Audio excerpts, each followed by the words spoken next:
The controversy refuses to die down after South Africa's narrow 24-17 defeat to the All Blacks at Eden Park. Former All Blacks fly half Stephen Donald has openly suggested that the Springboks may have manipulated the head injury assessment laws to sneak key players back onto the field in the dying stages of the test. Saturday's clash was brutally physical, with bodies hitting the turf at every turn. New Zealand lost Emoni Narawa after just 7 minutes and then saw Cody Taylor depart with a head knock, forcing Samisoni Taukei'aho to play the rest of the match. In the second half, the chaos escalated. Wallace Satiti and Geordie Barrett both went through HIA, passed and returned. On the South African side, Handré Pollard left just before the hour mark, but somehow reappeared in the final minutes after Damian de Allende departed. Meanwhile, Siya Kolisi was subbed back in as a blood replacement for Marco van Staden before that was reversed once the flanker had been patched up. On the aftermatch with Kirst and Beeve, host Kirsty Stanway Fawn put the issue on the table. What about all the HIA? Clearly this was a very physical match because it seemed like, particularly in that second half, every 5 minutes another player was being dragged off with a HIA, she said.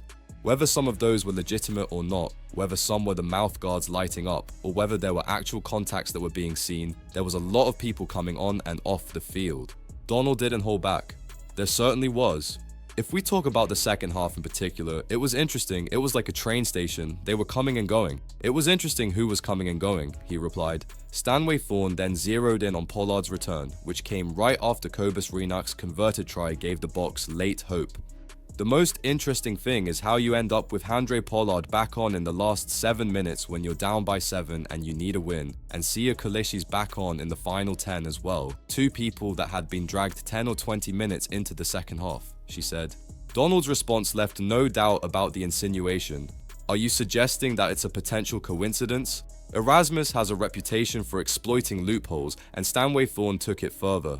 Come on, you remember the World Cup. Was it the quarter-final where somehow Rassie managed to have his starters, have his bomb squad, and then have his starters back on again? She said. There's only one person in international rugby that's able to do that right now, and it's him in South Africa. Donald then twisted the knife with a sarcastic jab about Pollard's timely reappearance. Look, far be it for us to question how the greatest goal kicker under pressure can somehow get back on the field when you need a goal kick, but who knows, he said. It's a damning picture painted by two voices who know the game inside out. Were the Springboks simply unlucky with injuries, or was this another case of Rassie Erasmus gaming the system? Now it's over to you. Was this clever gamesmanship by South Africa, or a blatant abuse of the HIA protocols? Drop your thoughts below, subscribe to Green and Gold Army News, and join the debate because this one won't be going away anytime soon.